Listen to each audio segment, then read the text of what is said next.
This week on your Old School RuneScape update, GameJam V is underway and we showcase collection log changes, POH customizations, and gear loadouts. Varlamore's Herblore activity appears as alchemy with reward discussion, gameplay, and the XP sweet spot. Also, Cireon gets his fire cape.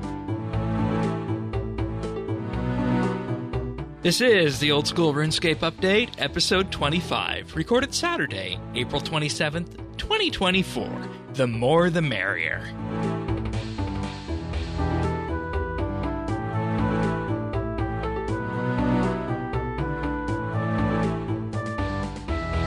Hello everybody and welcome to another episode of the Old School RuneScape update. Cireon and myself are in, as we are each and every week, and this week we've had a wonderful adventure through some jungle woodlands, but we'll get there in a wee bit. You having a fun week this week? I ask you that every week, and the answer seems to vary. It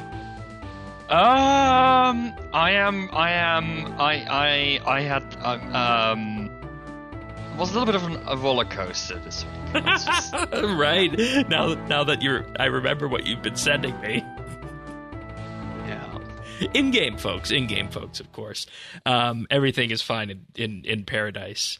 But if you're joining us for the first time, this is the podcast that discusses the weekly news of Old School RuneScape, amongst other things. If you want to follow along in the show notes to see what we're going to be talking about, update.show/OS. You can find all the show notes there. And, of course, there you can also find links to subscribe on your favorite podcast listening services. We're on Apple, Spotify, and, of course, YouTube as well, youtube.com/@OSRS. Update. You can find me in game at Shane12088. Cireon is at Cireon with a C. We also have a community Discord at update.show/Discord, and the friends chat is over at BitsBytes. Okie dokie. So I think we just get into this week and talk about some of the further things that are happening in Varlamore land, and I think we start with the patch notes this week, and you pulled out a rather interesting one here that was listed, and I had to do a double take when I read this. So what exactly is this first one about?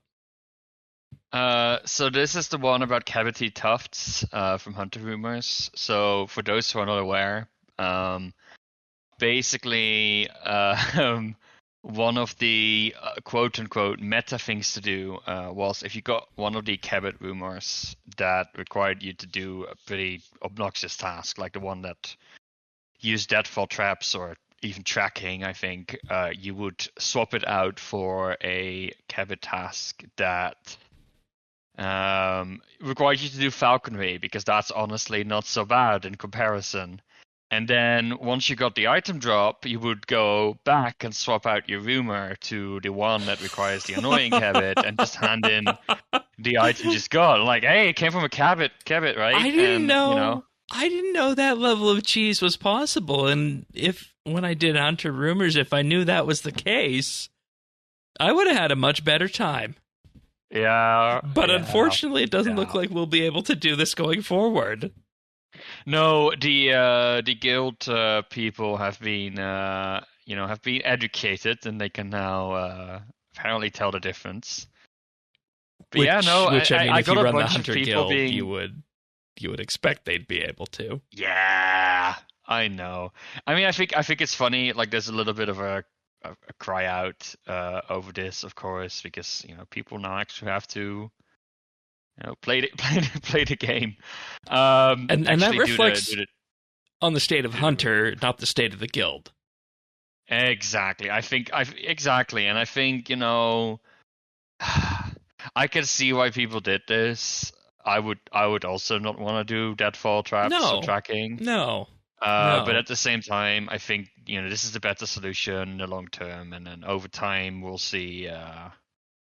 We'll hopefully see quality of life of Hunter improved, but yeah. Yeah, and that's one of the things that I've been amazed with Old School in my 18 months that I've been playing it, first 6 months on and off, then a year wholeheartedly, is that you have quality of life updates that are done for skills that need them, and they're done in a way that it very much so honors the game as it was when it came out. And I feel like Hunter's still in that camp where Hunter could receive a myriad of updates that would move it in that direction, but we haven't seen anything to that effect yet, and we're left to just work within the system that we got when it comes to the rumors at the guild. So but I think like just like playing off of that, like if you look at the changes they made to the combat achievements, I think it shows a level of awareness of the game. I mean, sure, they could have figured this out like from the get-go, but the response to allow more playstyles to gain the combat achievements by changing some of the requirements to be less harsh or make more sense, I really like. I think it gets rid of this level of we feel that the game must be played in a particular way. Like it shows a level of openness to give people the freedom to make their own decisions about their own playstyle, and I think old school enables that really well. And to be clear, you're talking about the change made on the combat experience to enable folks with the Zerker builds to take part. Yeah, basically. Yeah. Okay. Exactly. Yeah, I just wanted to clarify that, and it's interesting because if you're not playing one of the peer categories, you almost at times can forget that they exist, right?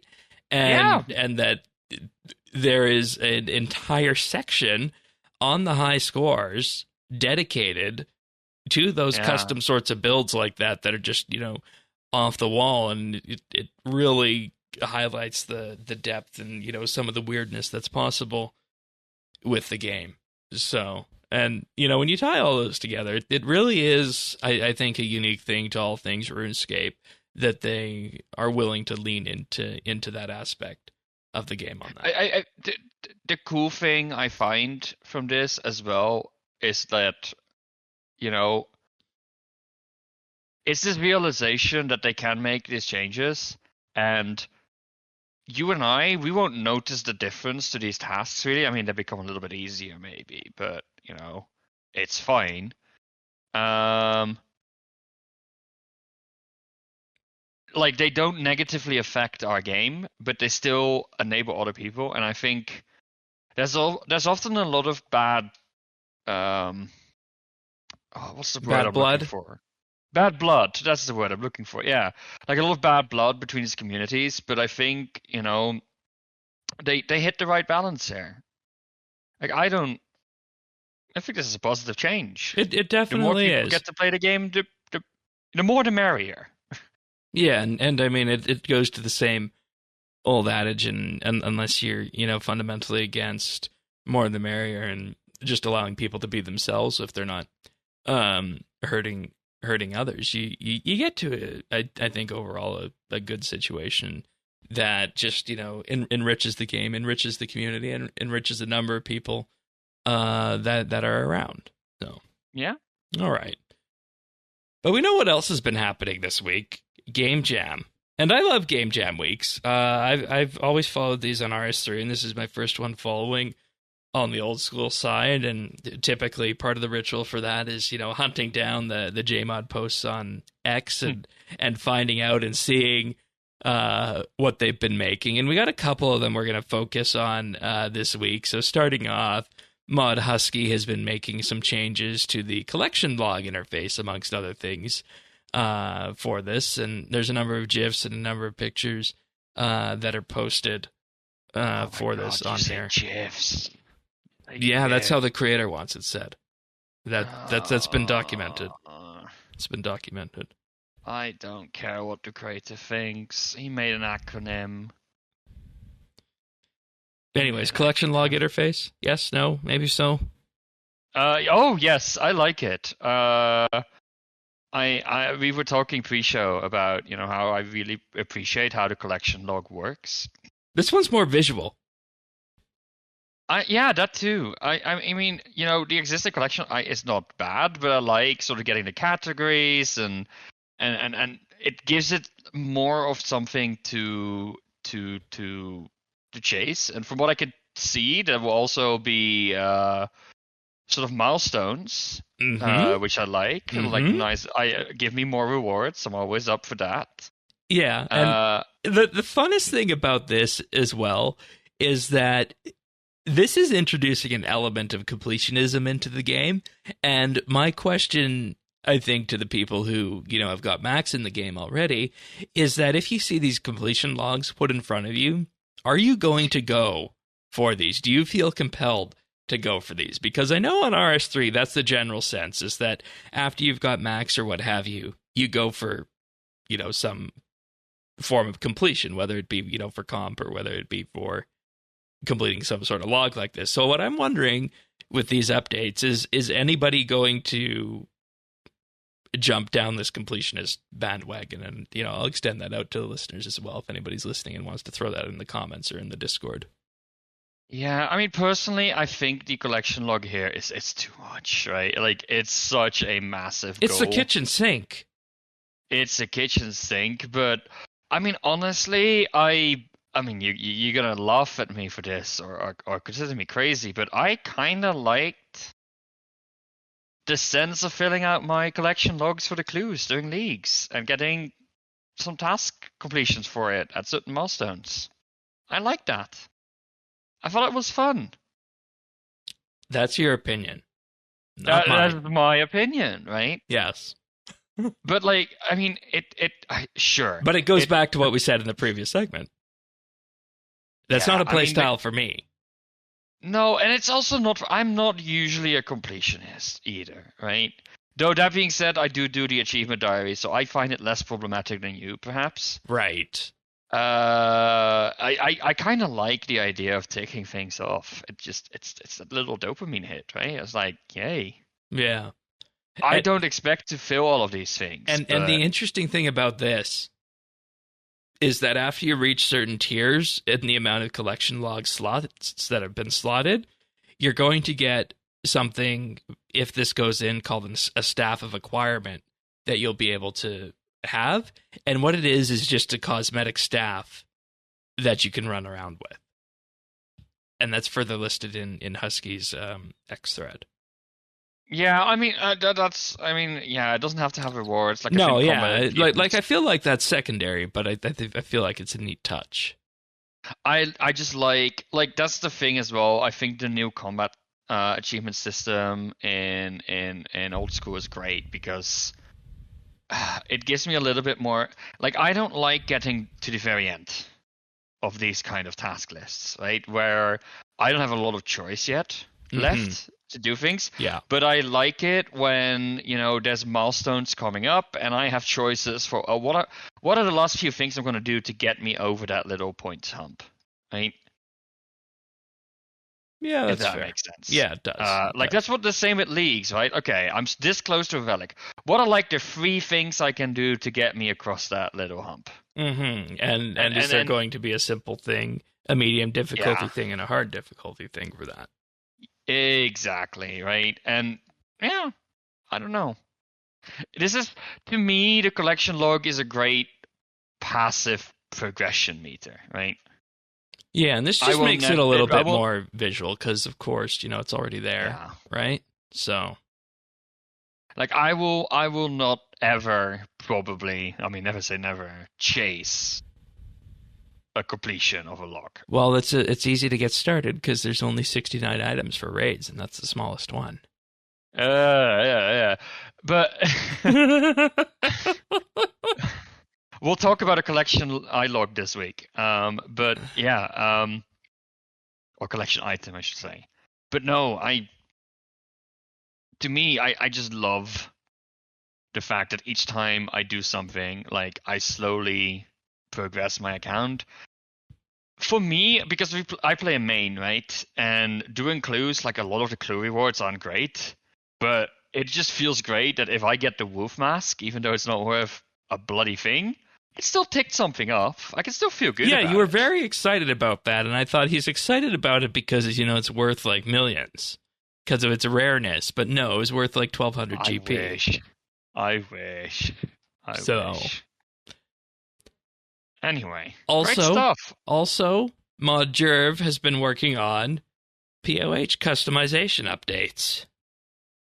Oh, 1 second. I actually have a finished collection in my collection log. Okay. I finished the Hespore collection log. Oh, that would be this week too, wouldn't it? Or was that before? Oh, that was before. That was before. Yeah, because it's just the bucket. What else is on there? And the free anima seats. Okay. So not too bad. I finished the Rogue's Den one. So there you go. That's 2 full collections fully logged. Wow, I'm impressed with myself. It starts with one and then it continues. But in a year, people are gonna clip this and send this to me and like, hey, remember when you said you weren't going to finish clues and now you're here grinding Tombs of Amascot? And I'm like, yeah. POH customization updates from Mod Jerv. With this, he says, I'm currently focusing around customization and props around your POH and would love, and some love though for an upgraded variant of old commonly used prop pieces. So there's things like wall plants, different variants of it, Temperos bowl, the hero blade, scimitars, new ways for the even such things as the gilded altars to look of all things. Love it. Yeah. And, this is just very visual because obviously it's not going to be changing how things work in the POH, but it's just kind of that cherry on top, I guess. And I feel like construction is a beloved skill for many people. It is for me, it was like, to me, it is, how do I describe this? If you look at all of the skills, in terms of their potential, it's my favorite skill.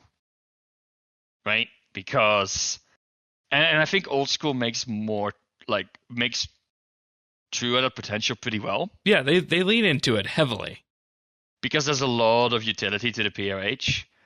And especially now that they made it so that no matter how big your house, it will still load in the same amount of time. There's even more room to make it like a big place to show off, and this fits right into that. Like, yes, give me more of this. I would love to make a very pretty house one day. Right. And, I think one of the reasons it's so important, and this is something I always tell people who come over from RS3, is that construction actually has the updates that you want in it that you don't know that you necessarily need yet. That's the best way I think I can put that. And that's why I said these kind of graphical updates from Mod Jerv are kind of like the cherry on top, because obviously the construction systems in old school are used and not forgotten. World 330 for the house, the house parties world with the gilded altars and whatnot. I was that's telling always you, popping. I was showing that the other day, right? Where the world was full. The Gilded Altar POH world was full. Right. And it blew my mind. And I mean, the tipping mechanism, all that stuff is there. And it really just, goes to show how all this feeds back into construction itself and why you can kind of have the bandwidth for a game jam to provide these sorts of graphical, variants that Jerv is looking at doing for this. So, what's your favorite item from all of these proposed ones? The plant. The plant. Yes. I really like the. I'm not even surprised. I like the hanging burners that hang from the ceiling. Okay. And weirdly enough, the bow and arrow. I think that's just cool. Yeah, because I mean, if you're master in range, you'd want to prop something like that up. Yeah. And we don't necessarily know where these props are going to come from or what their, build items are going to be or what their costs are going to be. But, rightly so, they might as well be expensive if you're, putting something up there like the Fremenic Shield, for example, or a variant of some of the tapestries. Yeah. Also, I'd love for there to be a lot of tapestries, so you can like hang them everywhere across your throne room, and it could be like what the Max Guild is in where you can have like for each skill you can hang down like a banner. Oh, that would be great. Also, look at how the altars look compared to what we have right now. Yeah, with the god runners over the top of them. I think it's pretty. Yeah, it just adds a nice level of polish to it. So, I wonder if these will go in. You think something like this will go in? Because it says Jerv is a concept artist, and obviously these are concept pieces, so somebody would need to model them, and then they would need to go into the game. Hey, I'm drooling over them, so maybe that will help convince some people to add them. Yeah. Maybe this is finally the kick we need to make the old school updates X account, and we could go reply to these people or put something on there. But like, Jerv is smart, and he actually proposes to reuse some existing props, right? So it might not even be that expensive to make this. Like, right. You could just take decorations from across the world and maybe slap them in sort of a different combination. But yeah. And another thing. Oh my god! Another thing. Did you see in the Hunter Trophy the impling that's just stuck into a frame? That's just cruel. Just flattened. It deserves it. It deserves it. What have implings ever done to you, Shane? It's what they would do to me if I was an Iron character and wanted to go do imp catcher. But that's no. That's an impling, not an imp. Close enough. Close enough. No, you're right. Implings probably haven't done anything to me. I did have an okay time in Pro tracking the ones down that I needed to. So I take that back. So. And then the big one from Mod Necro. Loadouts. I thought we were never going to get those. Same. It's weird. But the interesting part is that these are equipment loadouts. They're not full-blown bank presets, just so we're being clear. I just want to make that clear for everybody on audio here, that it's equipment loadouts, not bank presets. Which is still nice. It is. It's a fantastic quality of life feature that, you don't know that you need until you've used them.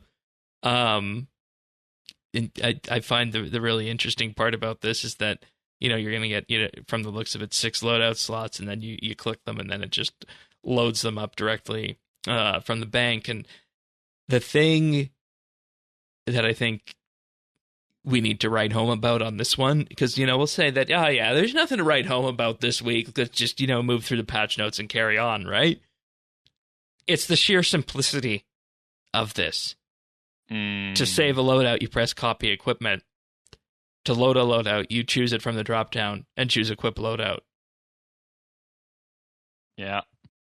It just flows so nice. And, based on what's here, I think the only kind of thing that we're not seeing in motion is that if a loadout already had items on it and you wanted to, copy the equipment again, just offer a confirm for that. And then that would pretty much, I think, be the end of story for this interface. But it's just so smooth. Yeah, it feels satisfying just seeing it play out. And the tweets for all of these are linked in the show notes at update.show. And I don't know about you, and I don't think I've conveyed this on the show here before, but when it comes to software, sure, you can have, a nice flow of how the system behind your software works, and that's all well and good. You need that. But for me, the most important thing for me personally is to have a user interface that flows, is nice, and is understandable, and above all else, is simple. And that's what this is. Yeah. So, this is my favorite.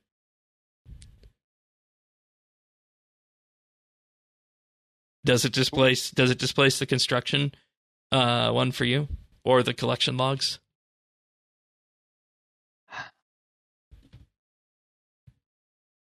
I don't know. Especially with the bank layout things, you can't. I want to really rant close. about that now that you mentioned that. Oh boy, I can't understand that. I find it too complicated.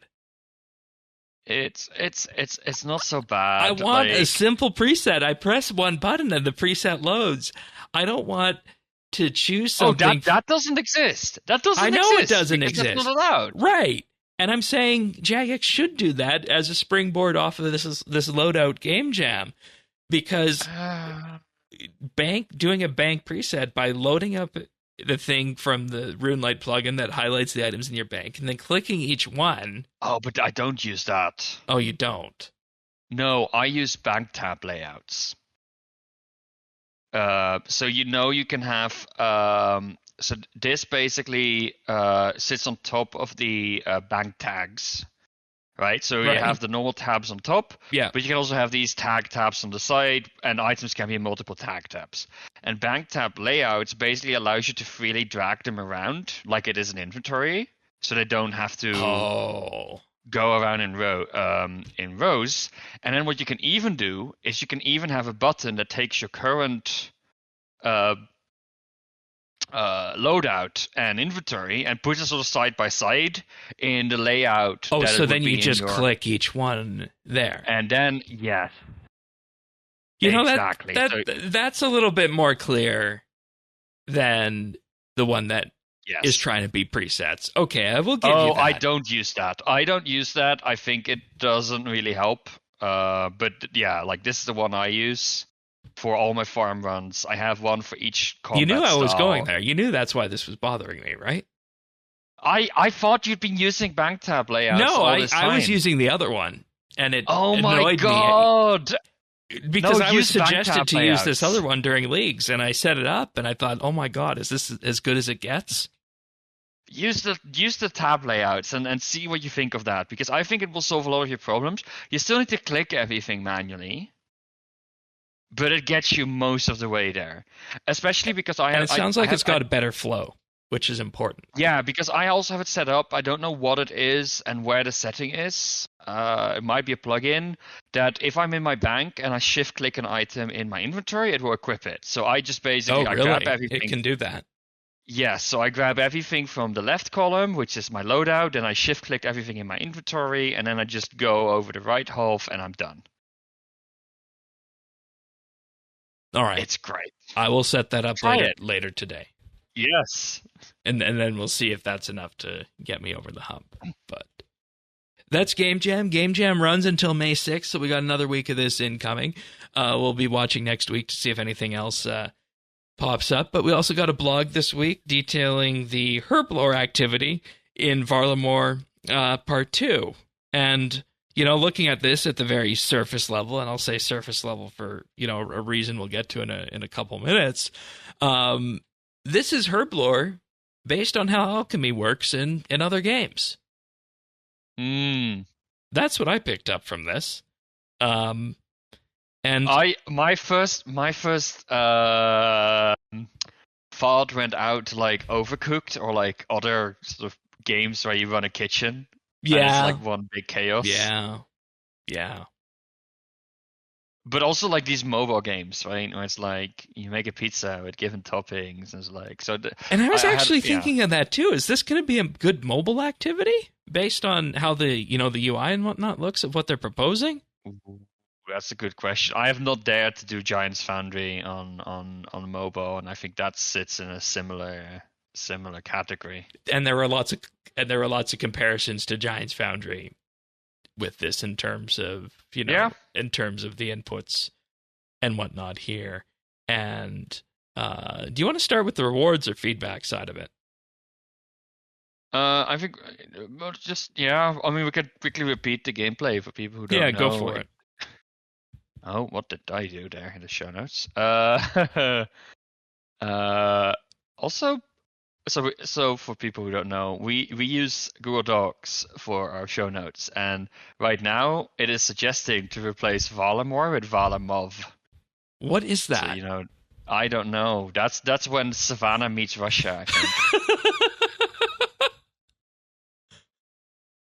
Varlamov is best known as the Russian ice hockey goaltender. Ah, okay. Well, Semyon Varlamov. Anyway.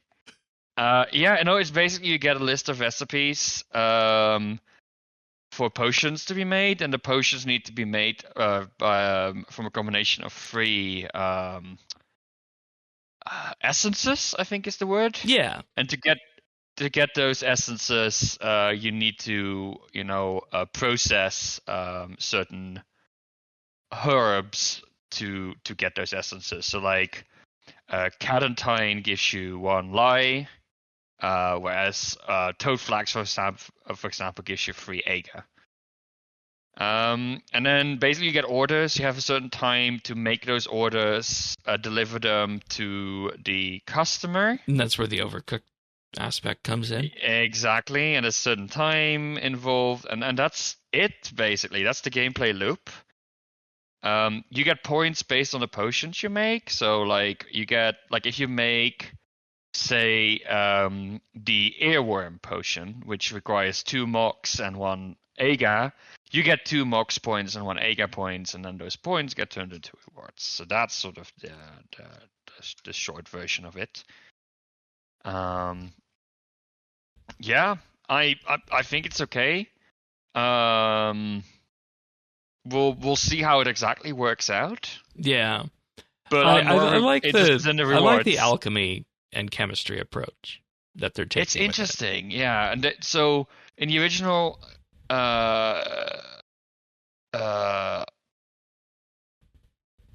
implementation, they had very sort of scientific names. Yes. But they are renaming them to be a little bit more fantasy-like, which I think fits really well with the alchemy theme. Yeah, totally on that. And, I feel like in general, it's a simple enough gameplay that, they were able to, in effect, detail what the entire area is going to look like with the block diagram that they posted of showing the delivery counters, the processing machines, and all the different other tools that are there. And I think the one thing that people are wondering with this is, we mentioned Giant's Foundry, and is it going to feel sufficiently different enough from that, right? Because you remember when we did a quest for that, and then it served as the onboarding. And the thing was, are you going to need that level of onboarding for this? Is there going to be something quest related to it? And there's going to be an introductory quest. Okay. So that I can see then why people are saying that leans into the. I mean, it's the same kind of thing, right? Like it's lower XP per hour for a lower intensity experience. Yeah. And also doing a different kind of reward track, too, which I think is interesting.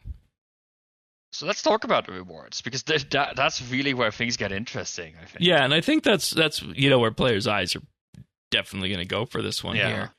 From the top down, I guess? Or are there any that are jumping out at you right off the bat? No, let's just go from the top down. All right. Potion packs. The main reward from this was receiving potions you wouldn't otherwise be able to get consistently when using different herbs.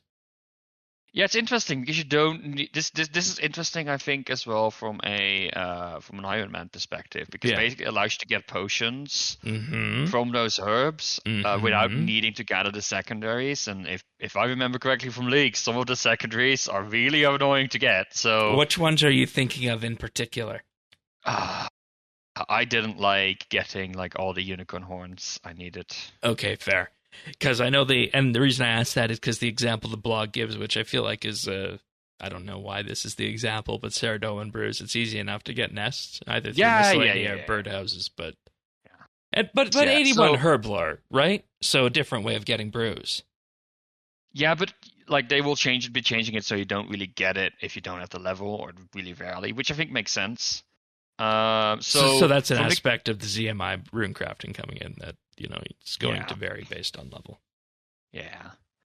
So like based on the Q&A, basically what they're aiming for is that the potion packs give you a little bit less than you would have gotten from using the herbs yourself, but it's not actually going to be, massively off either. So you get like a good chunk back if you spend all your reward points on potion packs, which is quite a big if. Right. And see, that's the thing. I don't necessarily know that you would dump all your herbs into this. No, because not- it's going to not be less XP than making traditional potions at your level. But keep in mind it's Yeah. 70 plus, so Yeah. there's going to be some differentiation there. Yeah. Are you interested in the potion packs? I know for your hardcore character, if that gets there eventually. Maybe. I mean, I'm quite interested in this activity. Herblore is traditionally one of the harder Iron Man skills to train. It's lamped a lot on Iron Man. So this, at least cutting out the secondaries is interesting, and then getting some of the resources back through potion packs might happen eventually. Yeah. But no. Next up is the reagents pouch. With this one, oh, you're skipping the new one that they added in the list. Oh, which one am I missing? I was just going based off of here what was in the post. Oh, you're going to the that top was the list. feedback changes. Oops. I was at the wrong section here. Mm-hmm. Okay. The potion of goading, tradable. Interesting. I like it.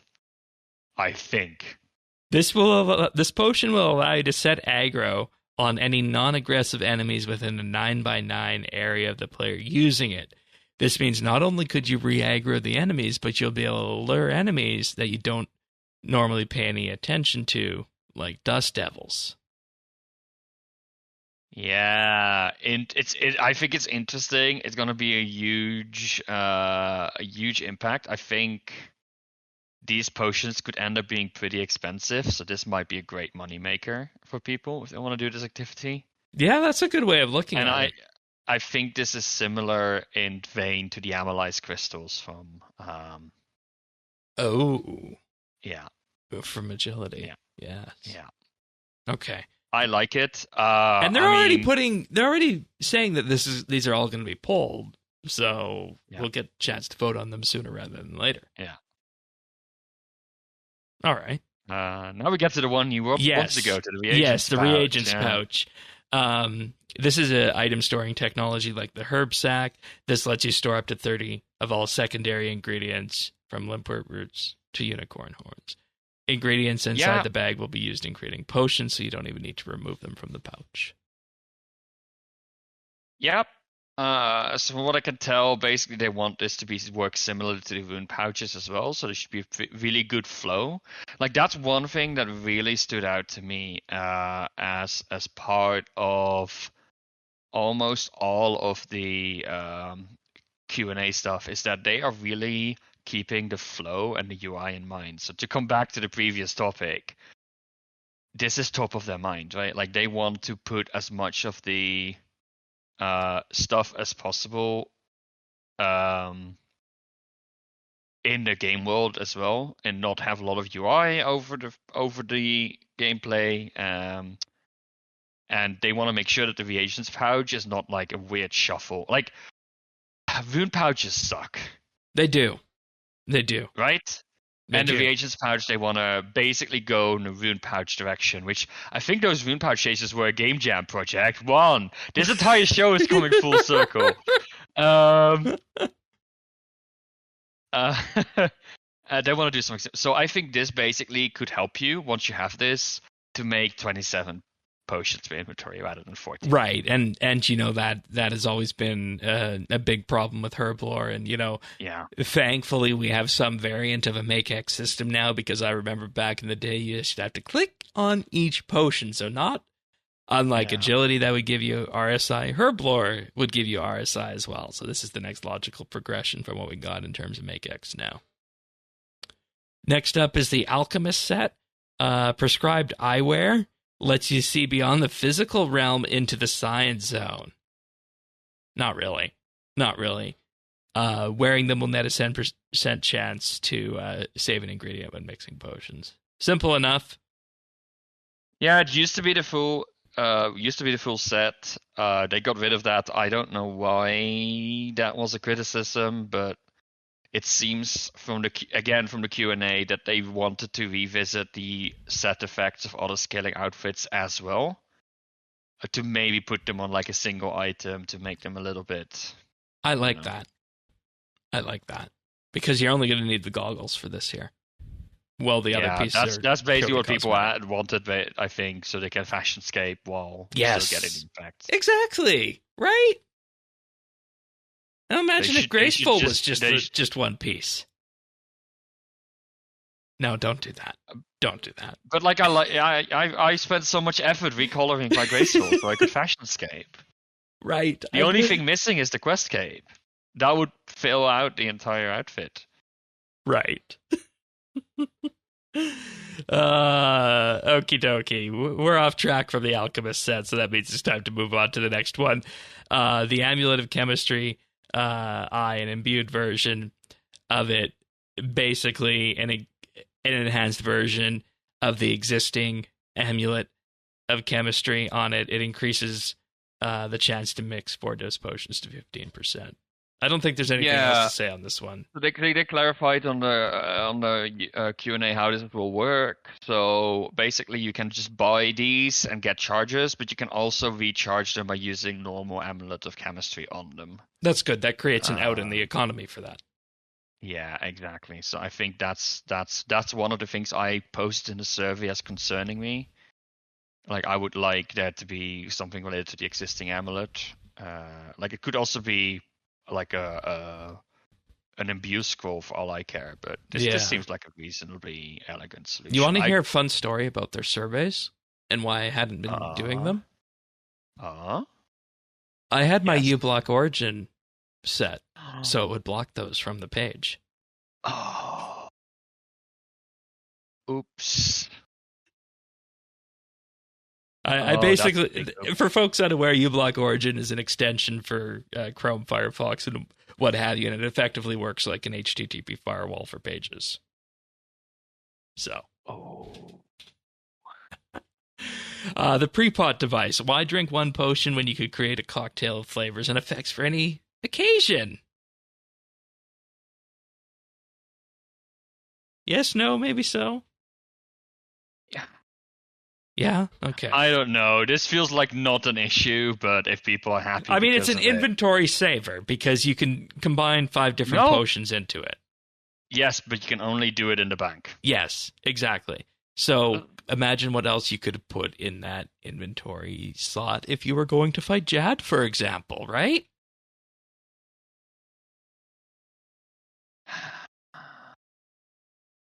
I don't know. I don't mind sipping the potions and then updating my inventory. I don't know. This one's going to be tradable. Yeah, I know. It's also reusable. Yeah. That makes sense. I mean, just put it in. It's fine. I think it's okay to have ones like this. So, and then the final reward is Potion Storage, a storage solution that will finally free bank slots from the tyranny of potions. And after unlocking this item, there'll be a new element in the bank that'll allow you to place potions onto it without taking up bank slots. So it's going to be a potion area of the bank. Let's do this, and then let's add the seed bank in there as well. Seed vault. Yeah, just basic, because the seed vault already exists, so it's just a question of hooking it into the bank, basically. Yeah. So I use the seed vault for a lot of things, but not my herb seeds, because I want those to be available to start a run whenever I can. That and the seeds for the birdhouses. Oh, yes, exactly. Those are also not in my bank. Yeah.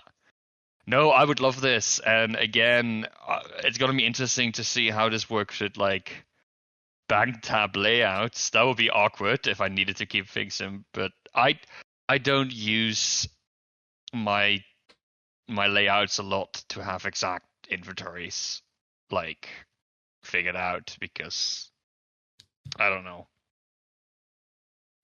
I think this is fine.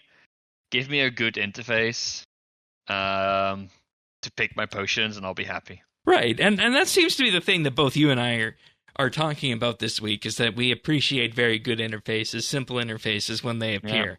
Yeah. And if that can, abstract some of the core complexities away behind things, then, that's all the reason. And that's the reason in the wider world why operating systems like Windows and Mac OS succeeded over things like MS-DOS and Unix. Yeah. So. But I think we also still like the command line, the both of us too, from time to time, right? Oh yeah, I spent a lot of time there. I think that's basically it. There was a feedback post as well. I think we covered most of the things. We kind of merged them all together. Yeah, I think the potion of goading was added. I think the few things we didn't cover is that they added unfinished potions as a potential thing you can also put in there, which I like. It's a good way of having a sink for those items as well. Saves inventory spots and just cleans things up. Yeah, exactly. And it means that it's not. Yeah. Yeah. Another thing is that the pacing will be a little bit faster. They want to make it less UI heavy than Giant's Foundry. In Giant's Foundry, you're not moving around a lot, and this will be a little bit, higher pace. But they want to move as much of the information into the world. I use a fancy word here, diegetically. Ooh. Yeah. I think, and it will be a bit smaller than the Giant's Foundry as well, so that, they don't expect run energy to become a big problem. But if it is, they will basically either give you infinite run energy or add like a thing you can sip from to get run energy. So it seems like they understand that. Like this is the theme that comes forward. They really want to make this as smooth of an experience as possible. But then we come to the big thing, and I think at least the feedback post to me implied that a lot of people have concerns about this, and I saw a bit of back and forth. Well, not even back and forth. I saw a bit of concern of this in the YouTube comment threads as well, which is the XP per hour, which Jarex purposely hasn't shared yet because they don't know yet where exactly they want to go. I think the core of that is that you probably want regular potions, to be the main way to train still. But the issue is, how do you find a spot for this that's good enough that people will do it, but not so good that it encroaches on traditional potions? Because we all know that if it doesn't give enough XP, it's going to be dead content regardless of the rewards. Well, so what they think the XP sweet spot is that you get more XP per herb, but it is low XP per hour compared to making potions. And honestly, I kind of agree. I think that is the sweet spot, and I immediately thought of Mahogany Homes, right? I do Mahogany Homes because it only costs me a third of the GP, but it is also way, way slower than continuously building and destroying mahogany tables, especially now that you can spam click that, right? Yeah. So I think it will work. I think there's room for both of it still. But we got to see where it sits. They also say that, the rewards are going to be something extra you get out of it. And to be honest, I did Thai Farm. Extra. I did Thai Farm only for the rewards, not for the XP. Yeah, that's fair. And a lot of the rewards are untradeable. But it would kind of suck if it became a pretty dead activity. I would love it to be reasonably, When I'm at Giant's Foundry, there's almost always... I'm rarely alone. And that's not even on a dedicated world. And we've talked about before how Giant's Foundry has become something that really supplements smithing and made it so, for me at least, it feels like we don't need something akin to like a major smithing overhaul. Exactly. And again, I think Giant's Foundry is probably slower than just building things on anvils all the time, but building things on anvils all the time is so much more expensive. And click intensive. And click intensive. So the problem with Herblore, I feel, is that it's a little bit click intensive, but it's not bad. No, it's fine. And it's fast, right? You can get so much XP per hour. Like, it's probably one of the fastest 99s out there if you can sink the money into it. So that's what it is fighting against, and that's what it will need to beat. But I'm optimistic, cautiously optimistic. Yeah, and we'll leave that to the folks in the lands of the mystical Jagex balance area to sort that out with all the spreadsheets and all the data behind the scenes. Yes, it exists. It's difficult, but in any case, time to provide a bit of a quest update in terms of what we've been doing. We slayed Monkey Madness. We slayed that quest. We were a little bit over-leveled for that, I will say. That was the most recent quest in our questing adventure. Unlocks, of course, the Dragon Scimitar at this point in time. The Agility course, which I don't think is really that useful for us right now. But it unlocks, of course, I think the biggest thing for us is the option to free the Monkey King in Recipe for Disaster. Yeah. That's the reason that one was there. We also haven't talked about two other quests that we did.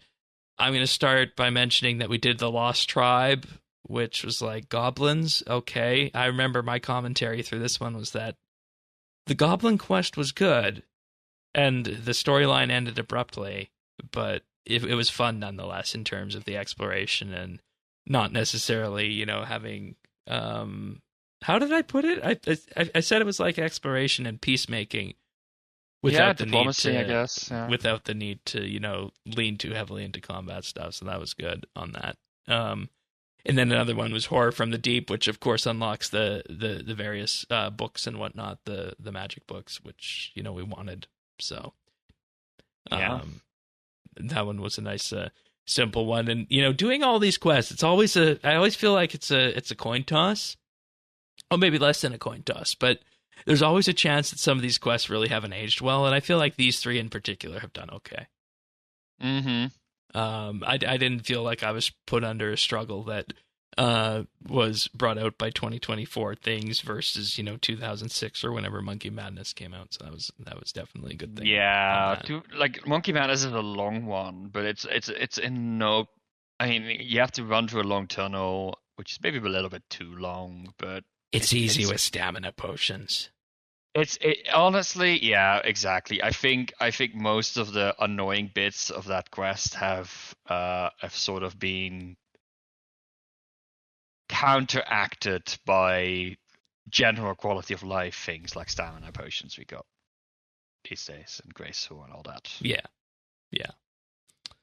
But otherwise, I've been living my life in the mystical support skill lands. I got 67 agility this week at Sears Village and finally completed Graceful. Finally. Well done. Yes. Yeah, that was a long time. Yeah. It was. And, I took a big break from agility there, looking at that. And I wanted to focus on XP because, if you look at the wiki and you say, where is the best place to get these tokens based on agility lap shortness and the amount of time you spend doing a run, Canifis is the place to be to get the tokens. But I just went for the XP on that. And I, as a result, got it around 67 or so.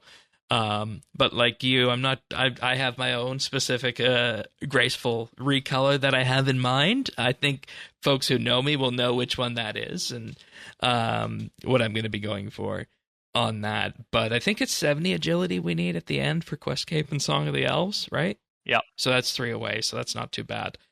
I don't know if I'm going to continue that right away or if I'm going to continue the other thing I was doing this week, which was I went back to Varlamore and I did Varlamore thieving because, we're going to need 72 thieving eventually for While Gothic Sleeps.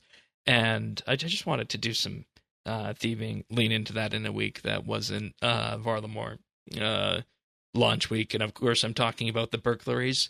because the origin story on that is that right before Varlamore came out, I tried the squirk juices, I tried the artifact stealing, and I tried the blackjacking.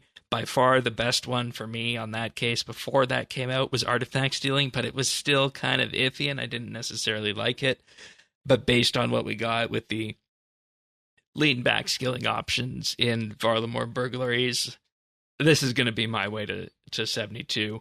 As I continue to work on that as part of the quest requirement list. So I'm pleased that exists, and it just flows as nicely as it did on Varlamore launch week, and that's been my week.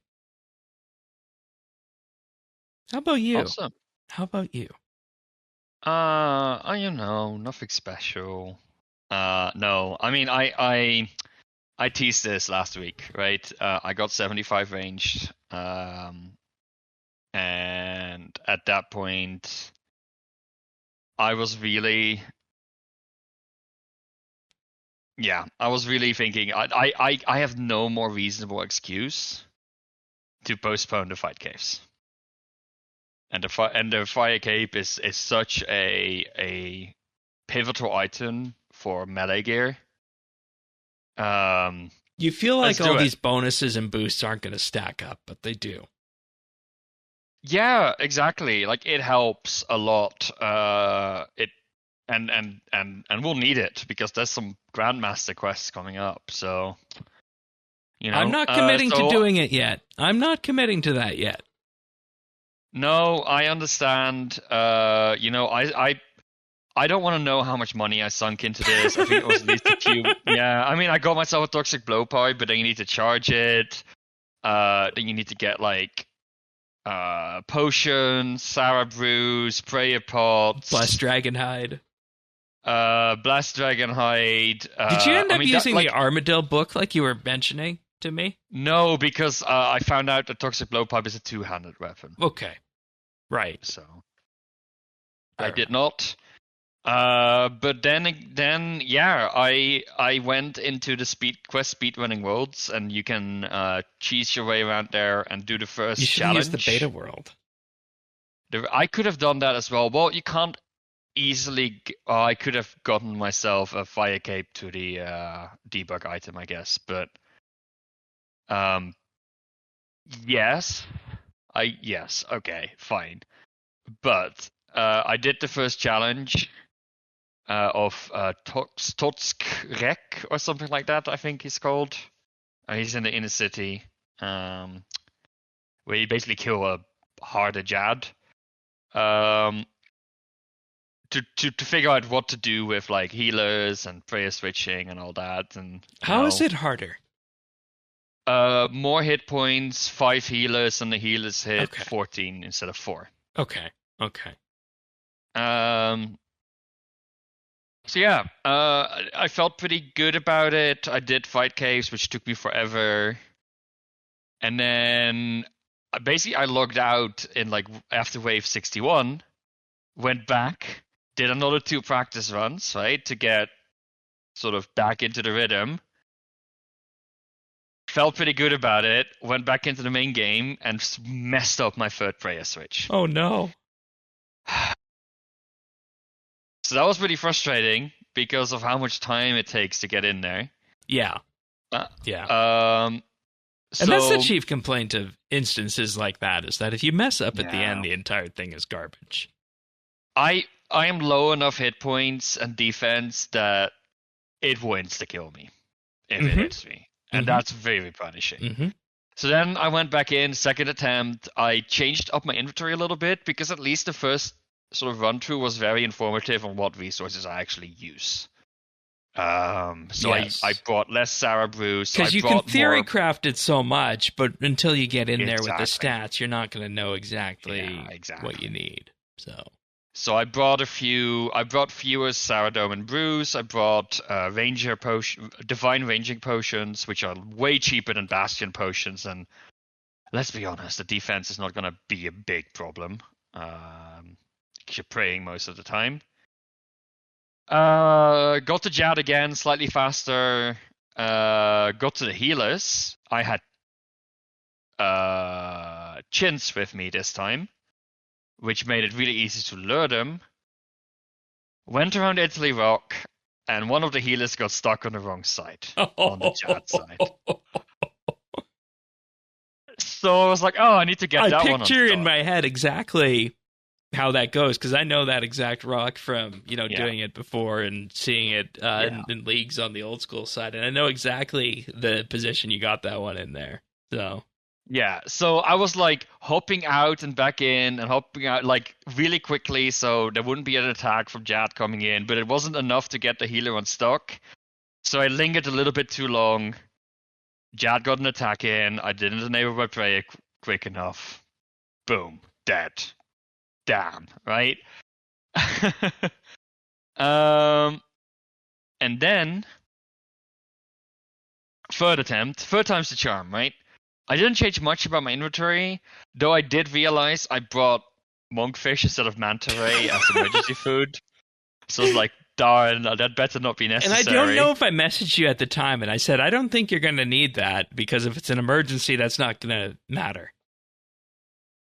So I used them just before the start of Jad, because I want to keep my divine ranging potion up, and using sour brews negates that effect. Yeah.